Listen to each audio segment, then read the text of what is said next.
but it's $1 million up for each one. That's $5 million, Mr. 28 million in Forbes. Bring yours however you want. And since you're not a puppet, don't bring no white people with you then. That's a $5 million bet individually. You can take it all, or you can take it part and parcel. This is the new movement. And tell them plastic cup boys, we make enough money to drink out of real glassware. I'm gonna need you to get rid of all the leftover pizza boxes. The what? All the boxes left over from the pizza. All the boxes. Okay. Make sure you recycle the plastic like we talked about. Yeah. Haha. Katt Williams has sparked fresh speculation by highlighting what he believes is a hidden message in Diddy's leaked jail phone call. Fans quickly linked it to an earlier moment when Katt flashed a heart-shaped hand sign while supporting a movement. The gesture took on new meaning because Diddy famously changed his name to Love years ago, leaving many wondering if the connection was intentional or more than a coincidence. This is the new movement. See, Diddy's my nickname. Uh-huh. Love is my real name. Okay. So I just changed my name to Love. Sean Love Combs. That's what it says on my driver's license. That's my official name, Love. Katt Williams appeared to intensify his criticism of Diddy by dramatically pulling apart a heart-shaped hand gesture. He also made cryptic references to plastic, pizza boxes, and other alleged behind-the-scenes activities, speaking in riddles rather than direct claims. One remark about $1 million for each box sparked widespread online speculation, with many viewers debating what, if anything, the comments were meant to imply. But it's $1 million up for each one. That's $5 million, Mr. 28 million in Forbes. Now, this alleged leaked call from Diddy in prison was talking about getting rid of pizza boxes. Now, if you know your stuff and you're privy, you know exactly what pizza stands for, and that's probably what they're talking about and referring to on this alleged leaked call. Pizza, for those who don't know, I'm gonna make it very clean. It has to do with children and selling. Make sure you recycle the plastic like we talked. The reference to plastic remains unclear, and its meaning has become a topic of online debate. In the clip, Katt Williams questions what he calls the plastic cup boys, using cryptic language that suggests a broader dispute without explaining exactly what he means, leaving viewers to interpret the remarks for themselves. And tell them plastic cup boys, we make enough money to drink out of real glassware. Online speculation has fueled countless theories about what Katt Williams may have meant, with some viewers trying to connect his remarks to past allegations involving Diddy. Katt has long taken aim at powerful figures in Hollywood, frequently using satire and cryptic commentary to question celebrities such as Diddy and Jay-Z, leaving audiences to debate the true meaning behind his words rather than offering direct accusations. Katt Williams just went on Joe Rogan and completely exposed the satanic rituals in Hollywood, the agenda to feminize men, and compared the Transformer movement to the Baphomet. Listen to this. Show me one person that ever wore a dress in Hollywood unsuccessfully. That's how you understand what a ritual is. Katt goes on to say the first time he heard of a Transformer was the Baphomet, and that he's seen this agenda coming 20 years ago. This is all interesting because if you've been watching my videos for a while, you've seen me call it the Baphomet agenda, like what Madonna's doing to her son she adopted from Africa. Charlize Theron and her kid, she started transforming at 3 years old. Ex-NBA player Dwayne Wade and his kid. What about Machine Gun Kelly and his girlfriend Megan Fox, who've admitted to doing satanic rituals in which they consume each other's blood? Megan Fox has done the same things with hers. MGK did this to his body in order to prove his love to Megan Fox. And Hollywood's been feminizing some of the biggest male entertainers. Now listen to Katt. The earliest I had seen that word gender was Baphomet. This is a spiritual war. We wrestle not against flesh and blood. Hollywood puts people at the forefront for us to worship and idolize. And these are the same people who worship and idolize Satan. It is time for us to break free of the shackles they've had on our minds. Satan is going all out because he knows his time is short. Time to wake up. Katt Williams has also crossed paths with Suge Knight, one of Diddy's longtime rivals and a figure closely associated with Tupac Shakur. Knight is currently serving a 28-year prison sentence, and reports of a past confrontation between him and Katt have only added to the ongoing fascination surrounding the complex relationships and rivalries within the hip-hop industry.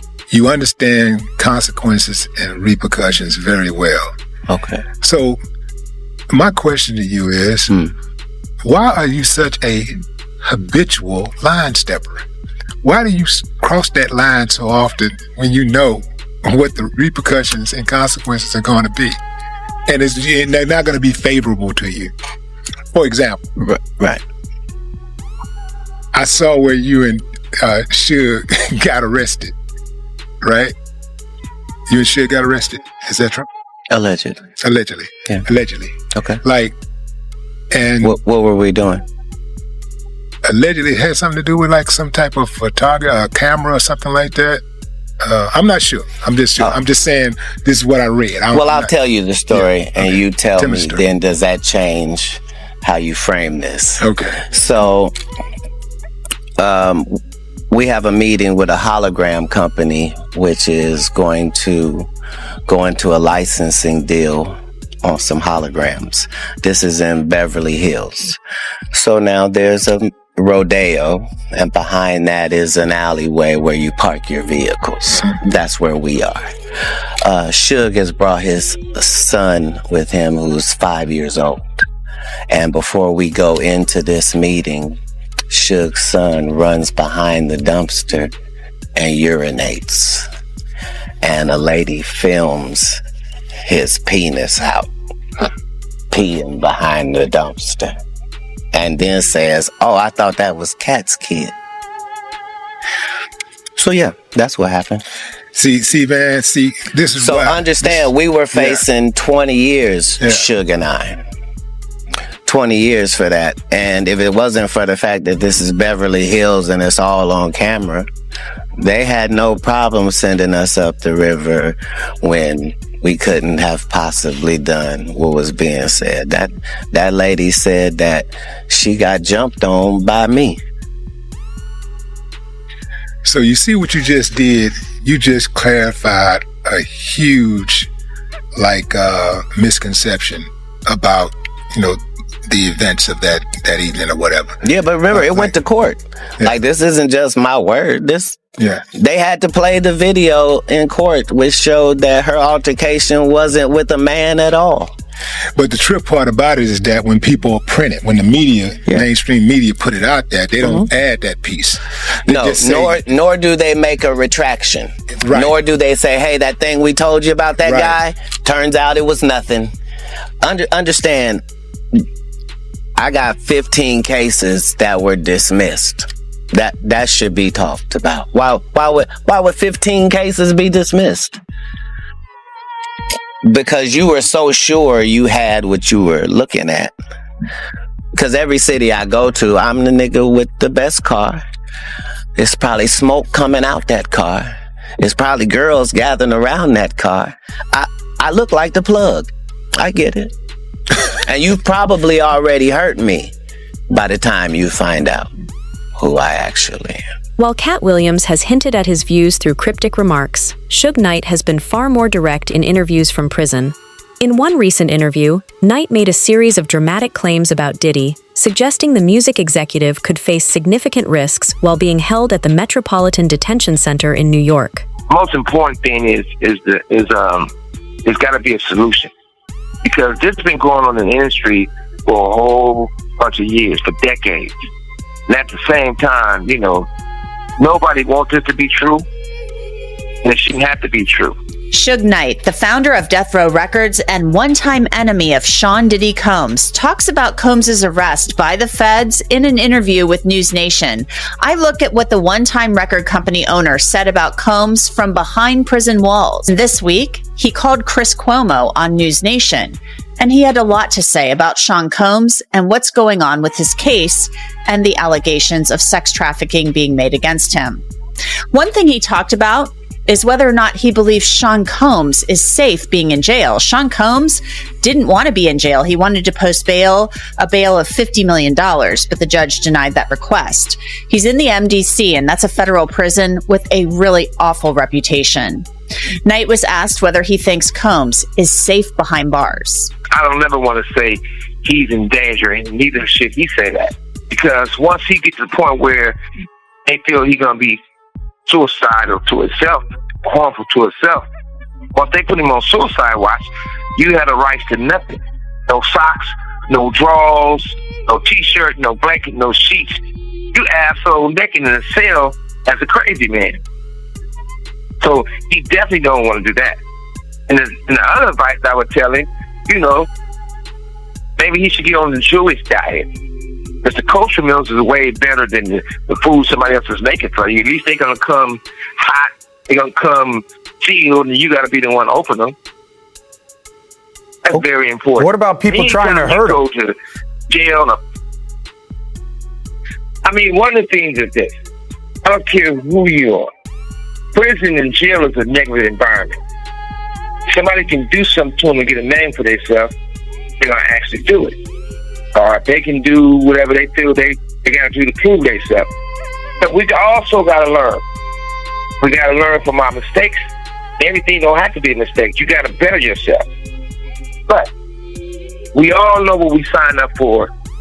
Suge Knight also discussed the allegations surrounding Diddy, including claims about events that have been widely reported in recent years. He suggested these accusations date back many years, portraying them as part of a longer-running controversy that, according to him, remained largely out of public view until recently. Knight then offered his thoughts on the freak-offs. Well, number one, luckily, I wasn't their first choice, their second choice. I want no choice to be at those freaky parties. But you know what they show. They used to have a thing in the industry, right? And the sad thing about it, I don't like mentioning Usher. I don't like mentioning Justin Bieber. I don't like mentioning all these people that everybody know what time it is. So at the same time, they used to have a joke. They never played this joke with me. And they used to walk in the Interscope office. They'll go back there and they'll be like, hey, we passed the test. I said, we haven't did the test. One dude said, well, don't say that in front of Mr. Knight because he's going to take it offensive to hurt somebody. I said, well, whatever it is, I probably would take it offensive when somebody will get their ass whooped. That was me in those days. But they used to have these guys, they used to call it the boiled egg test. They used to take a boiled egg, a raw boiled egg, they have those guys put their pants down and bend over and they stick it. The eggs break, they say they're not ready yet. They ain't put enough work in.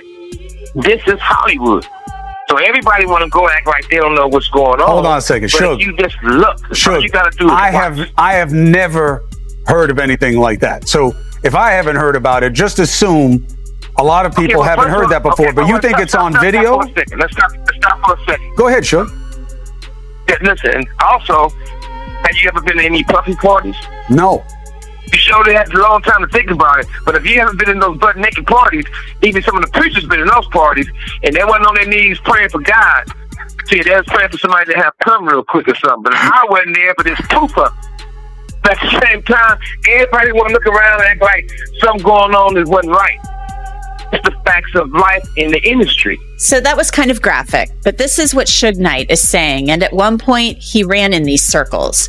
Knight also talked about Sean Combs, who he calls Puffy, because that's how he knew him in the 90s, as Puffy, being violent with Cassie Ventura, and a woman he called Capricorn. The infamous East Coast-West Coast rivalry was fueled in part by the intense competition between Diddy's Bad Boy Records and Suge Knight's Death Row Records.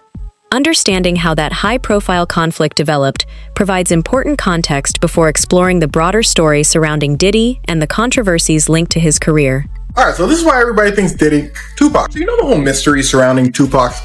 Well, it's not a mystery. This guy told police a long time ago that he's the one who did it. Now I know what you're thinking. Well, that doesn't look like Diddy. And well, you're right. His name is Keefy D, and he was friends with a guy named Diddy. And well, Diddy had a problem, and his problem's name was Suge Knight, a record executive who had a reputation for violence. And well, one day during an award show, he says, join my record label. I won't dance around in your videos like some other people. Everybody looked at Diddy. Diddy said, what? No, you're not talking about me. Diddy's boy said, Diddy, come on. Diddy said, I'm gonna go talk to him. So he goes over to Suge Knight. He runs into a brick wall. He said, what is wall doing here? His boy said, Diddy, look up. Diddy looks up. He said, Oh, Suge Knight said, is there a problem? Diddy said, no, I just want to know who you was talking about. Now, Diddy claims that Suge Knight said he was talking about somebody else and not him. But that's not what it looked like, because a few months later, Diddy and Suge Knight get in an argument at a party. Now, Diddy had some real around him, so he chilling. He said, what, Suge? But Suge wasn't worried, because see, there's something I forgot to tell you. Suge was affiliated with a group of individuals called the Blood. For those of you that don't know, they were a gang that started in LA, and they had a legendary rivalry with another gang called the Crips. But remember that group of people I told you with Diddy? They were from the Crips. So the argument escalates to like a scuffle. Suge Knight and his really close friend against Diddy's crew. Diddy was like, I thought we was just talking. Security then throws him out.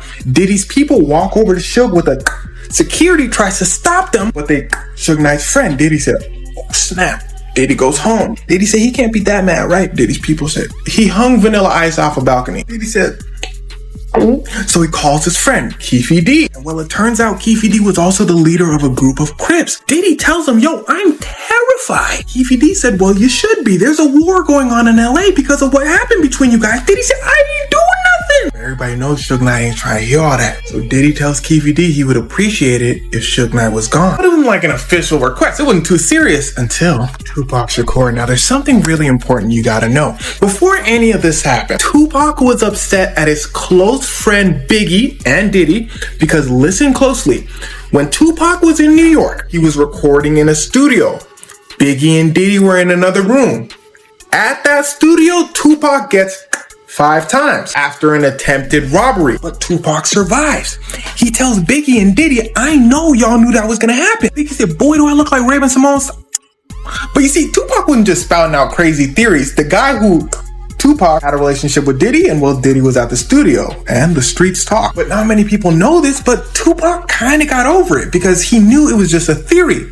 But regardless, the East Coast and the West Coast split. People on the West Coast, where Tupac was from, was saying Biggie, and the East Coast, Tupac. But they weren't listening to what Tupac was saying. He said, no, he didn't. Tupac said, I just think he knew about it. And here's where things start to get wicked. A song drops from Biggie called Who Shot Ya? And it sounds like he's making fun of what happened to Tupac. Tupac loses it. Suge Knight approaches him and says, hey, you hate Biggie and Diddy. I hate Biggie and Diddy. Why don't you join my label? Tupac also didn't have much choice because Suge Knight paid his bail, but that's besides the point. They team up. Tupac says, sure. Also, I should probably let you know I have the potential to end this whole thing. Tupac had a nuke called Hit 'Em Up, a song considered as the greatest diss track of all time, where Tupac is going in on Diddy, Biggie, and anyone associated with them. Suge Knight said, God damn, why didn't you release this? Well, the story goes, somebody slid Diddy a copy of Hit 'Em Up. Diddy said, yeah, he can't release this. So Diddy takes the beat, and Diddy's label records a new song over it. Tupac hears the song, and he is pissed. But he holds on to his version so he could really make it venomous. And here's where things get wickeder. Biggie and Diddy are flying out to LA for an award show. Pilot said, now arriving in sunny California. Also, Diddy, Suge Knight still looking for you. Diddy said, what'd he say? The flight attendant said, oh, he said, we're cooking for you. Are you okay? Diddy said, oh, see, Diddy was still paranoid about what Suge Knight was finna do to him. Now Tupac on his ass too, he freaking out. Biggie said, chill, yo, they're not gonna do nothing. They did something. Biggie and Diddy arrive at the award show.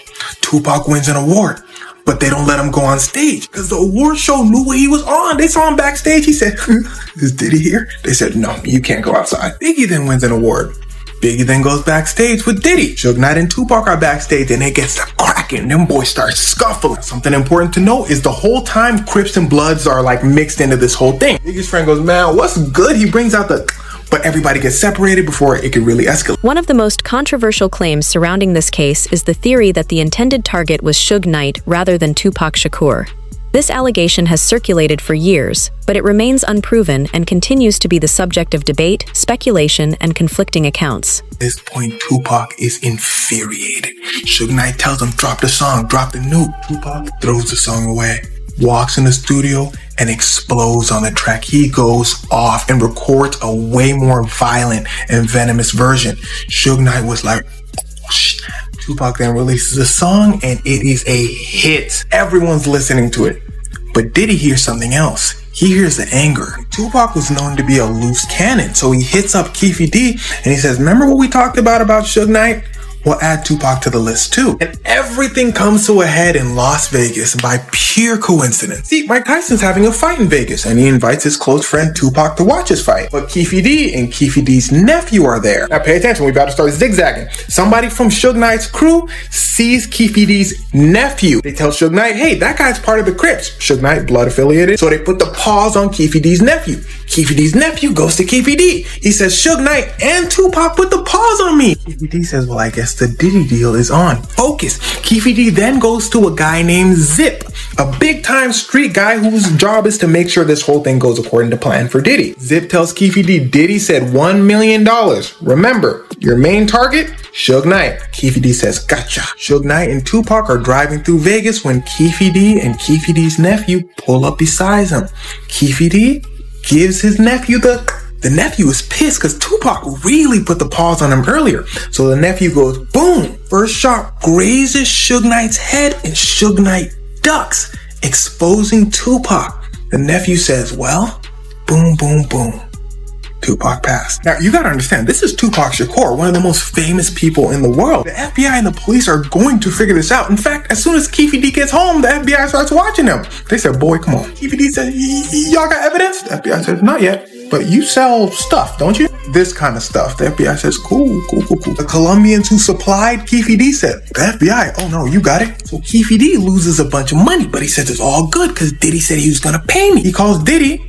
Diddy ain't answer the call. He goes to Zip. Remember the middleman? Zip says, Diddy ain't give me the money. He tracks Diddy down and says, boy, you better give me that money.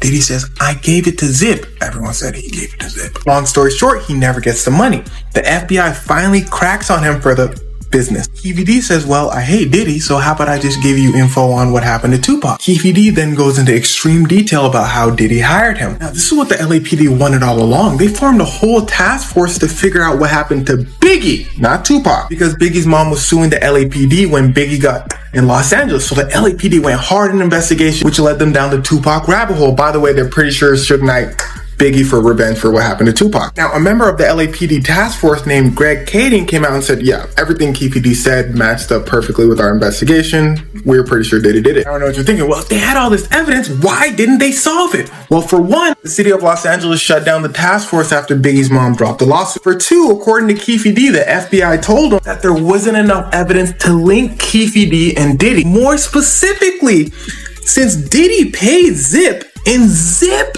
didn't pay you, there's not enough evidence. And since Diddy is a billionaire with the best lawyers in the world, they need strong evidence. And Diddy's lawyers are just gonna say Keefe D said all this to keep himself out of jail. But Keefe D gets arrested anyway for Tupac because he writes a book about the event. He said, I thought I had immunity. The Las Vegas police tell him, no, you had an agreement with the LAPD for those specific charges. We found new evidence and, well, you finna get life. But I think the most interesting part is since the cases are technically unsolved, you can't say Diddy did it. But the police and rappers in the industry have been saying for decades. 50 Cent really early on said, yeah, by the way, Diddy did it. Eminem makes a song listing out what happened saying Diddy did it. It was the worst kept secret in the industry. But Diddy will probably never get charged for it. But also, I don't think the FBI cares because I'm sure the way they see it is he's gonna get life for all the other stuff he did, so. Gene Deal, Diddy's former bodyguard from the 1990s, has recently spoken about the ongoing investigations surrounding the Tupac shooting. He claims federal authorities are taking a closer look at the case, fueling renewed speculation about whether additional legal action could follow, though no such outcome has been confirmed. Yeah, that's a good point, man. You might be right about that, man. You know they got some more indictments coming for Diddy, though, right? Tupac murder, you think it's one of them or no? Well, Pac is a state case. Pac is a state case. Pac would never be a federal case unless they can find something that he did that comes under the federal guidelines. They're not going to add Pac case if they has something to do with that. If he has something to do with that, they're not going to add it unless it comes to some banking stuff. Like you hear guys talk about, Gene Deal said he saw a check. Bruh. Gene Deal also said I wasn't the only one who saw the check for $1 million that Eric Martin had. aka Eric Von Zip. I wasn't the only person who saw it. And on my program, I had named about 3 people who saw it. But my whole thing about it is this. If they find out that some way he talked to somebody and had them write a check or pay Zip the way they pay Zip, and it gets back that he has something to do with it, that might bring some federal charges against him. I don't know. All I know is that case is a state case. Nevada versus, you know, Keefe D. You know what I'm saying? Unless they can get something like that. Some phony money wiring into account and getting it to Zip. But they can follow that. See, you know the funny thing about that whole shit with that check stuff is that not one individual who has the ability and the authority to run and see that Eric Martin cashed a check for $1 million. They never said it wasn't a check for $1 million. Greg Kading, none of them never said there wasn't a check for $1 million, because all they had to do is run his accounts. Did he ever receive a check from $1 million from Jimmy Henchman, Blackground Records, Barry Hankerson? Did he ever receive that check? Everybody always say, ain't nobody paying nobody with no $1 million check. Ain't nobody writing no check. I didn't say the check was for nobody's death. I said after Pac's death, we saw a check. Eric Von Zip had it for $1 million. He said he got it for Blackground Records. I don't never know him owning Blackground Records or doing a record label or anything. He may have. I don't know. But I do know I saw that check for $1 million, and I know who he said he got it from and what it was for. Nobody never said it wasn't a check though. But we checked the system, we checked the banking system. He ain't cashed it at no check cashing place. He put it in some account. It was written in his name. But I will say him getting that check and the timing of it, yeah, it's suspect, man. Yeah. We looked at each other. Me and my man said, Blackground Records? Man, that nigga, you know he was in the music business? Nah, I ain't no. Okay. You understand? Not one investigator, not one person came out and said, Eric Von Zip ain't never have no check in his account for $1 million from Blackground Records. They could check Blackground Records account. That's easier than checking Eric Martin, because they was in the music business. If he wrote a check for $1 million, then somebody had to, what? Approve that. And how long was this after Tupac murder? This was in early 2000s. It was in the early 2000s. What do you think? Do Katt Williams' comments reveal anything meaningful, or are they simply fueling more speculation? Share your thoughts in the comments below. If you enjoyed this video, be sure to subscribe and turn on notifications so you never miss our latest updates. Thanks for watching, and we'll see you in the next one.